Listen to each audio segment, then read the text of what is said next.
नमस्कार दगड़ियों, तो चलिए शुरू करते हैं आज का व्लॉग। और आज हम जा रहे हैं हरिचंद जी के मंदिर।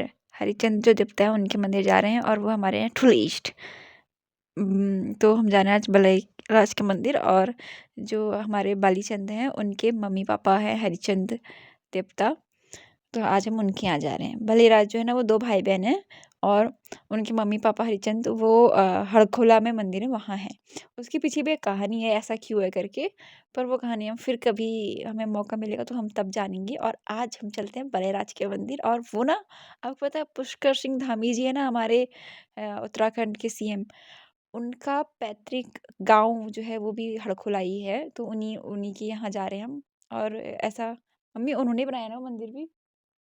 उनके मतलब मंदिर के निर्माण में हरिचंद जो हमारी ईश है ना उनके निर्माण में जो पुष्कर सिंह धामी जी हैं उनका भी योगदान रहा है। मतलब वो पहले बना लिया था उन्होंने सीएम बनने से पहले। बहुत पहले। बहुत साल हो गए ना उसको तो 10 15 16 साल। हाँ मतलब बहुत साल पहले बना लिया था मंदिर। तो अच्छा है बनाया मतलब काफ़ी अच्छा।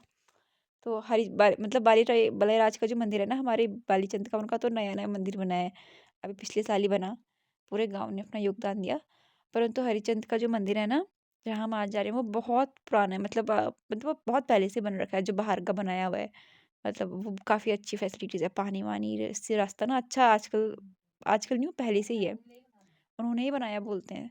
अब मुझे भी नहीं पता पर ऐसा ही बोल रहे थे सब तो। और वहाँ पे एक छोटा सा हेलीपैड भी है तो हम देखेंगे कि कैसा है। ठीक है मैं तो इसलिए बहुत ज़्यादा एक्साइटेड हूँ। लेकिन रोड देखो ना रोड तो बहुत ही खतरनाक है। खतरों की खिलाड़ी में पता है जाने की ज़रूरत नहीं है। इस रोड में तो ऐसे रोड है ये कि मतलब खतरों के खिलाड़ी तो हर हर उत्तराखंडी जो जो भी ऐसी रास्तों में गाड़ी चलाता है ना वो खतरों के खिलाड़ी का वो जो भी इसमें विजेता होता है उन सबको पीछे छोड़ के चलाता है। क्योंकि इसमें ना नज़र हटी और दुर्घटना घटी नहीं हो तो सीधा ऊपर यमराज का टिकट कट जाता है। बहुत ही खतरनाक रोड है देखो। का एकदम खतरनाक बारिश के समय पे तो ये एकदम ऐसा बनता है ना दल-दल जैसा हो जाता है। पूरी मिट्टी नीचे बहती है, रोड भी ज़मीन भी नीचे खिसकती है। क्योंकि यहाँ पे ये ब्लास्ट हुआ ये जो रोड बनी ना तो बहुत ज़्यादा ब्लास्ट हुआ था। ब्लास्ट करते हैं ना वो रोड के पत्थरों को गिराने के लिए। तो वो ज़मीन हिल जाती है तो उसके बाद फिर हर बार बारिश में आजकल जो है कभी पत्थर गिर जाते हैं ऊपर से नीचे या फिर ज़मीन खिसक जाती है। तो ये होती है दिक्कत है ये तब से आ रही है जब से रोड डबल हुई है और नई रोड बन रही है पहाड़ों में ना खिसकती है ज़मीन। तो ये देखो रोड तो बहुत खतरनाक है पता है। मतलब इस रोड में चलने के लिए अपने ईष्ट को हमेशा याद करते हुए चलो भाई। वो है तो बचा लेंगे। नहीं तो नहीं तो इस रास्ते में तो बहुत ही खतरनाक रास्ता है लेकिन सुंदर भी इतना ही है। और तो पता है मैं तो मतलब ये रास्ता इतना ऊबड़-खाबड़ है ना इतना खटपट-खटपट लग रही थी बार-बार गाड़ी से सर में टकरा रहे थे हम। पर ना मैं ना जब से गाँव गई थी मैं मेरे को ऐसा हो रहा था कि पूरे व्यू को जितना दिख रहा है ना मेरी आँखें ना पहाड़ों से हट ही नहीं रही थी। क्योंकि मुझे तो पहाड़ों से बहुत ज़्यादा प्यार है। नहीं जितना मैं पहाड़ प्रेमी हूँ।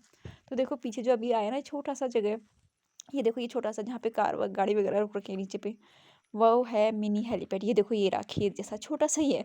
और ये है हरिचंद देवता का मंदिर। और ये है पहला जो वो द्वार है वो घंटी यहाँ पे से शुरू होता है। हम घंटी बजाएँगे उसके बाद फिर हम जाएँगे 3 बार ही घंटी जाते हैं टन टन टन करके। फिर हम जाएँगे फिर एक और बार आएगा फिर यहाँ पे टन टन टन करके घंटी बजाएँगे। और उससे पहले गौमूत्र है यहाँ पे तो हम गौमूत्र को डालेंगे अपने ऊपर। क्योंकि कहते हैं ना कि जो भी नकारात्मकता होती है वो सब हट जाती है। उसके बाद हम जाते हैं मंदिर। पवित्र स्थानों में जाने से पहले गौमूत्र को अपने ऊपर डालते हैं। उसके बाद फिर जाते हैं। उसके बाद फिर घंटी बजाते हैं। और अब हम जा रहे हैं देखो व्यू तो इतना सुंदर है नज़ारा बहुत ज़्यादा प्यारा है।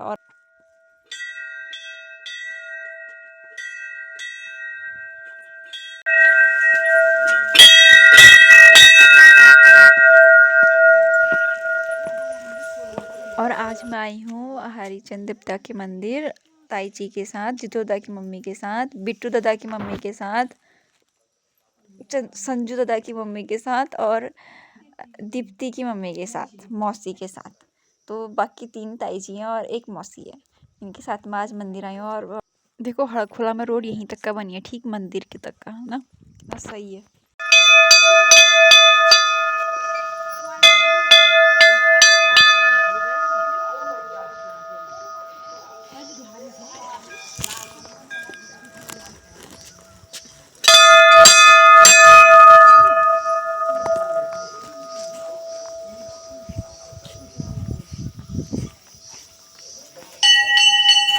उसके बाद हम अंदर प्रवेश करते हैं मंदिर के, और यहाँ पे नल है ना, तो वहाँ पे हम अपने जूते वगैरह उतार के साइड पे रखते हैं और फिर अपने पैर धो के अंदर जाते हैं मंदिर में भगवान जी के पास, और उनके लिए हम जो भी भेंट लेके आए हैं उनको भेंट वगैरह अर्पित करते हैं। और उसके बाद देखो मंदिर तो ना बहुत सिंपल है, बहुत छोटा सा है, लेकिन इतनी ही ज़्यादा असीम शक्ति है और बहुत ज़्यादा सकारात्मक ऊर्जा का संचार होता है। आप जाओगे ना कभी पहाड़ी मंदिर तो देखना बहुत सिंपल होते हैं, ज़्यादा कोई तामझाम नहीं होता, बहुत सिंपल होते हैं, लेकिन बहुत ज़्यादा शक्ति लिए होते हैं अपने आप में, बहुत ज़्यादा दिव्य शक्ति होती है, अनुभूति होती है शांति की, और एकदम सकारात्मक ऊर्जा आती है हर मतलब मंदिर में प्रवेश करने के बाद से ही।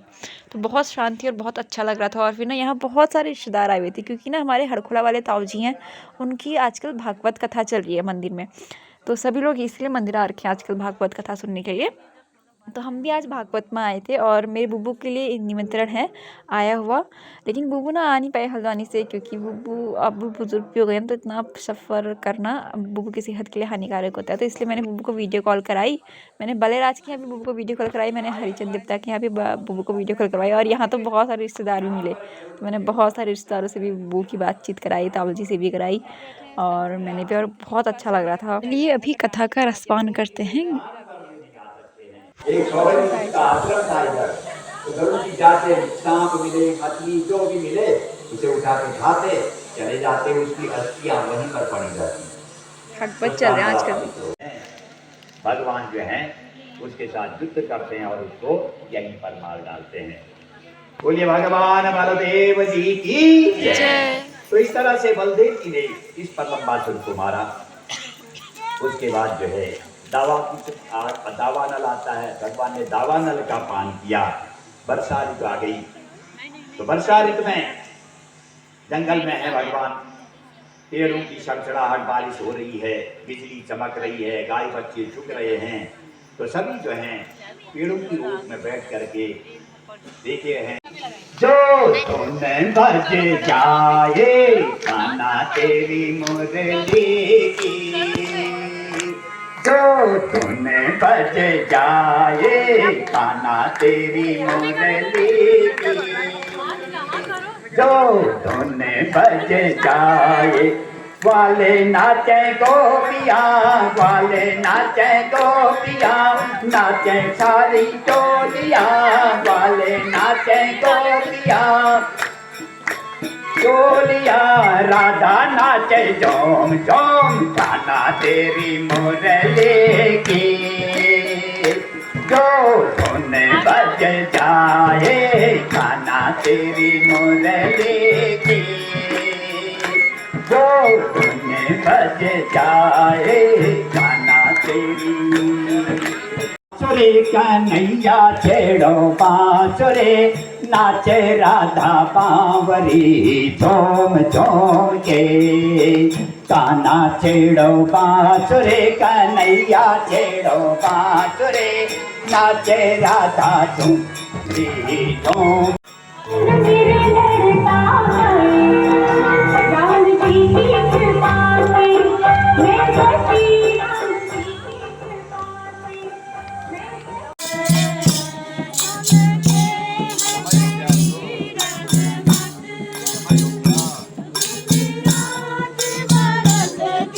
तो चलो अभी फटाफट से हम सभी आरती ले लेते हैं। आरती तो मतलब आशीर्वाद तो जहाँ से मिले वहाँ से ले लेना चाहिए, और ये तो भागवत की आरती है, तो मतलब बहुत पवित्र आरती है, उसको फटाफट सभी लोग अपनी अपनी आरती ले लो। और देखो अभी हम आ गए हैं भोजन ग्रहण करने, और यार मंदिर का खाना तो मुझे वैसे ही बहुत अच्छा लगता है, मतलब मैं ना कम मसाले वाला खाना खाते हैं हम लोग ना घर में, तो मुझे बहुत अच्छा लगता है मंदिर का खाना। और देखो यहाँ पे पहले मौसी देखे, मैं वीडियो बनाने की कोशिश करी थी, कोई देखिए था, सब इधर ही व्यस्त हैं, तो फिर फटाफट से मौसी ने देखा, तो फिर मौसी ने हाई बोला, हेलो बोला, उसके बाद फिर सब ने देखा, देर करके ताई जी ने भी देखा, मैं देखना ताई जी भी देख रहे हैं, अभी तीनों ताई जी ने भी देख लिया, मौसी ने भी देखा, अपने वीडियो बनाई एक छोटी सी। और उसके बाद फिर देखो इधर साइड हमको मिलती है एक छोटी सी प्यारी सी बच्ची, तो हमने उनके साथ भी बनाया मेरा फेवरेट पोज मिनी हार्ट। उसके बाद फिर हमारे मतलब फिर हमने भोजन वगैरह ग्रहण किया, और उसके बाद फिर हम निकलते हैं मंदिर से घर की ओर।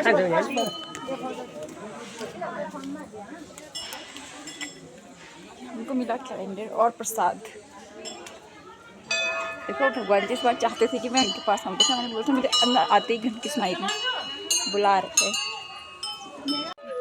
फिर हम क्लिक करते हैं बहुत प्यारी प्यारी फ़ोटोज़ और साथ में हम बनाते हैं वीडियो। देखो यहाँ पे हैं चारों मतलब तीनों ताई जी और मौसी। फिर मैं ना मौसी को भी ताई जी बोल दे रही थी, फिर बाद में मौसी ने बोला था कि मुझे मौसी बोलना, मैं ताई जी नहीं हूँ, मैं मौसी हूँ, मैं आजकल मौसी बोलती हूँ। तो ये पता है इसमें भी मौसी बोलती कि जो चीकू की भी वीडियोस देखती हूँ। अब तो चीकू नहीं है पर मैं अभी भी इमोशनल हो जाती चीकू के बारे में सोच के। वो ना बहुत प्यारी बच्ची थी यार, वो एकदम हमारे घर का अब मतलब ऐसा हिस्सा ही बन गई थी, छोटी बच्ची बन गई थी हमारे घर की, एकदम राजकुमारी, सबसे प्यारी। पर अब वो नहीं है, पर अब बहुत अच्छा लगा चीकू जितने भी समय हमारे साथ रही ना, बहुत अच्छा लगा। तो चलिए अभी हम घर की ओर बढ़ते हैं और हमने बहुत सारी वीडियोस वगैरह क्लिक की, बहुत मज़ा आया, मतलब बहुत सारा आशीर्वाद भी लिया मैंने तो भगवान जी का। तो कितना अच्छा है वीडियो बना के लाएगी चंडिका घाट में।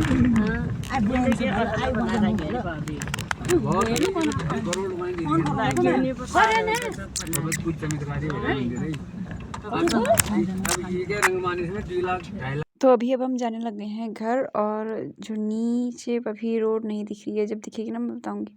अभी हमारी जो मेन रोड है ना वो बहुत नीचे है, हमको नीचे मेन रोड में जाना है, और ये रास्ता तो आप देख ही रहे हो बहुत ही खतरनाक है। नीचे मेन रोड दिखी देखा तो हमको यहाँ जाना है, और रास्ता बहुत खतरनाक है। और जो वो सामने मेन रोड के इधर सामने जो ये पहाड़ नहीं दिख रहा, इधर ना चट्टान में कहीं एक मतलब प्राचीन प्राचीन प्राचीन गुफा है, और वहाँ कहते हैं कि शिव जी भगवान का मंदिर है, ऐसा कहते हैं। और वहाँ ना बहुत कम लोग गए आज तक, मतलब उस चट्टान के अंदर एक गुफा जैसी है, उसके अंदर बोलते हैं प्राचीन मंदिर है, बहुत दिव्य प्राचीन है, लेकिन बहुत प्राचीन, और बहुत कम लोग गए हैं, बहुत गिने चुके हैं। और मैं तो सोच रही थी कि यार मेरा तो भगवान जी ने, बताओ हमारे ईष्ट होके भी मेरे ईष्ट ने मुझे इतने लेट बुलाया अपने पास, इतने सालों से कहते कहते, और अब वो मुझे पता नहीं कब बुलाएंगे, वो तो पता नहीं कितने साल में बुलाएंगे। लेकिन मेरी ना एक वाइल्डेस्ट ड्रीम जो सबका होता है, देखा कि किसी का होता है घूमने जाना, किसी का होता है खूब सारे पैसे कमाना, किसी का होता है बहुत सारा नेम फेम, किसी का होता है उसकी कोई ड्रीम जॉब, किसी का होता है शादी करना, किसी का होता है बहुत अच्छा मतलब अच्छे अच्छे डिज़ाइनर कपड़े पहनना, मेकअप करना, महंगी महंगी चीज़ें लेना। लेकिन मेरा पता है क्या वाइल्डेस्ट ड्रीम, एकदम क्रेजीएस्ट ड्रीम, वाइल्डेस्ट तो मेरा है ना वो है कि मैं जितने भी उत्तराखंड में मंदिर हैं, खासकर हमारे कुमाऊँ खंड में, और जो ये मतलब मेरे हचिला में और हचिला के आसपास पिथौरागढ़ में, मतलब जितने भी हमारे यहाँ मंदिर है ना, मैं सबसे पहले यहाँ के जितने मंदिर हैं उन सभी मंदिरों में जाना चाहती हूँ, और उनके साथ एक कहते हैं ना आत्मा से आत्मा का संबंध जोड़ना चाहती हूँ। जैसे मेरे ईष्ट के साथ मेरा संबंध है, वैसे ही मैं चाहती हूँ कि मेरा सभी देवी देवताओं के साथ संबंध हो। और उससे पहले मैं ना जाना चाहती हूँ उनके पास, और साथ ही साथ मैं उनको जानना भी चाहती हूँ कि वो क्या है, उनकी कहानी कैसे आए, वो कौन थे पहले, है ना। मतलब हर देवी देवता की कहानी होती है ना, तो ऐसे ही मैं सबकी कहानियाँ भी जानना चाहती हूँ और उनसे जुड़ना चाहती हूँ आत्मा के रूप में।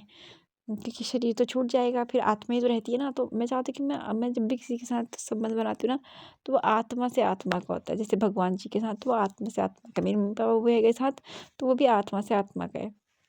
मुझे तो ऐसा लगता है कि मेरी मम्मी पापा बूढ़े भैया जो है ना, ये हम लोग सोल फैमिली है एक, हम मतलब जन्मों जन्मों से हम साथ ही रहते थे। हमारे अंदर हमारा जो बॉन्ड है वो ऐसा ही है, मतलब हम लड़ते झगड़ते भी हैं, फिर प्यार भी करते हैं, और एक अलग ही तरह का हमारा बॉन्ड है। मतलब आते ना आत्मा से आत्मा का संबंध है, वैसा वाला जो अलग नहीं हो सकता कभी भी, वैसा। और वैसा ही संबंध हमारा हमारे ईष्ट के साथ होता है, ईष्ट के साथ है, मतलब मेरा, कि एकदम आत्मा से आत्मा वाला संबंध। तो वो तो हमको पता भी नहीं होता है किस किस चीज़ से हमारी रक्षा कर रहे हैं ना, पर वो तो हमेशा रक्षा करते हैं हमारी। हम कहते हैं कि हमको ये चाहिए, पर मिलता नहीं है, फिर हम गुस्सा हो जाती हूँ मैं, और फिर गुस्सा होती हूँ तो फिर भगवान पे भगवान की खटिया खड़ी कर देती हूँ, क्योंकि उनको अपना ही समझती हूँ ना, अपना समझती हूँ तो फिर मैं बहुत खराब भी बोलती हूँ, मेरी ज़बान बहुत कड़वी है।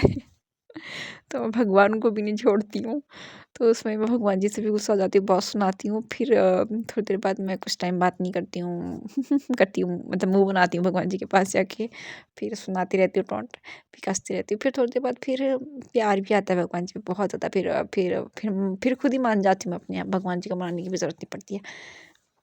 फिर मैं ही बात करने लग जाती हूँ भगवान जी से, तो मतलब ऐसा ही संबंध है मेरा। तो मैं चाहती हूँ कि मैं जितने भी देवी देवता हैं ना, उन सबके साथ, खासकर उत्तराखंड में, उन सबके साथ ऐसा ही संबंध बनाऊँ जैसा मेरे मेरे इष्ट के साथ है, मतलब आत्मा वाला, आत्मा से आत्मा का कनेक्शन वाला। क्योंकि मुझे ना ज़्यादा मंत्र-वंत्र, पूजा-पाठ पे मतलब मैं कभी करती हूँ पूजा-पाठ, कभी नहीं करती हूँ। पर मुझे ऐसा लगता है जब आत्मा से आत्मा का संबंध जोड़ दिया ना, फिर इतना मतलब समझ लो ना, इतना पूजा-पाठ करने की ज़रूरत नहीं है। तो मतलब थोड़ा एक तरह से कह सकते हो कि मैं कामचोर भी हूँ, आलसी भी हूँ, तो मैं चाहती हूँ कि इसलिए मैं चाहती हूँ कि मैं आत्मा से आत्मा का संबंध जोड़ूँ। उसमें ये होता है ना कि मुझे फिर किसी समय की ज़रूरत नहीं है। जब आँख बंद करते हो तो भगवान जी अपने आप ही मन में आ जाते हैं ना, सामने आ जाते हैं, या आत्मा में बसे हैं।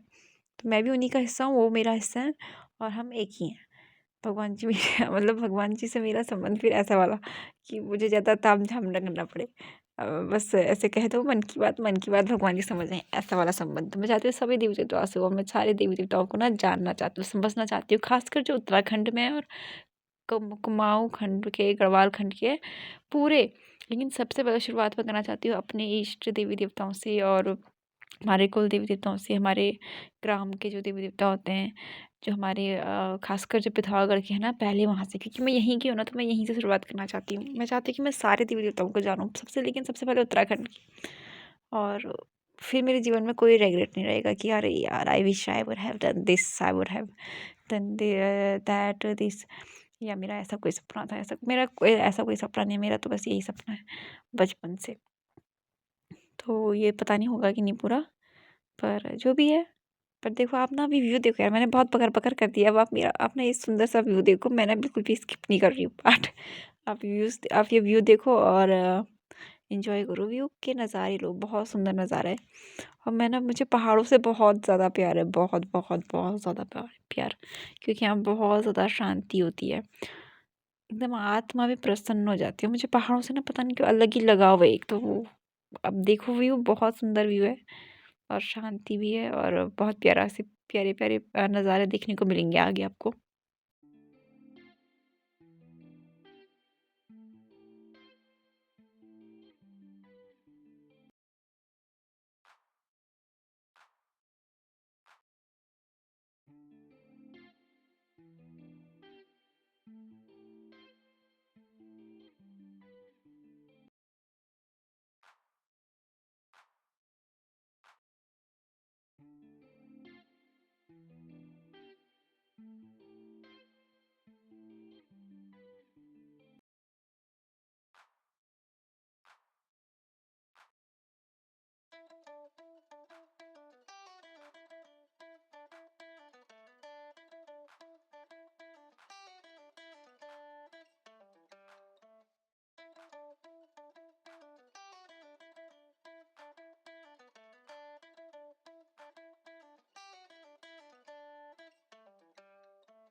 देखो हिमांशु लोगों का घर कैसा हो गया, पूरा बज ही गया। हमारा भी जो मिट्टी वाला पुराना वाला घर था ना, वो भी पूरा बज ही गया था, तो इसलिए फिर तोड़ दिया था वो, क्योंकि वो ढहने वाला था। तो अब आपसे मिलते हैं अगले व्लॉग में। तब तक आप मुस्कुराते रहिए, खुश रहिए, हमारी वीडियोस देखते रहिए, साथ ही साथ में चैनल को सब्सक्राइब कर देना अगर आपको वीडियो पसंद आई तो। और अब मिलते हैं आपसे अगले व्लॉग में, तब तक का हमारी वीडियोस देखते रहिए। Bye bye family, love you. और देखो मुझे ना ताई जी ने छाँ दी, पता है आज मैं ताई जी के यहाँ से छाँ लेके जा रही हूँ घर, मंदिर से आते समय रास्ते में, क्योंकि मम्मी को ना छाँ बहुत पसंद है। और हमारे यहाँ दूध नहीं लगा रखा हमने, क्योंकि हम कुछ ही दिन के लिए घर आए हुए ना, तो ताई जी ने हमको छाँ और दूध दिया थोड़ा सा। तो अभी हम चलते हैं घर और प्रसाद वगैरह मम्मी को भी देते हैं। अब आपसे मिलते हैं अगले व्लॉग में। Bye bye family, love you, take care.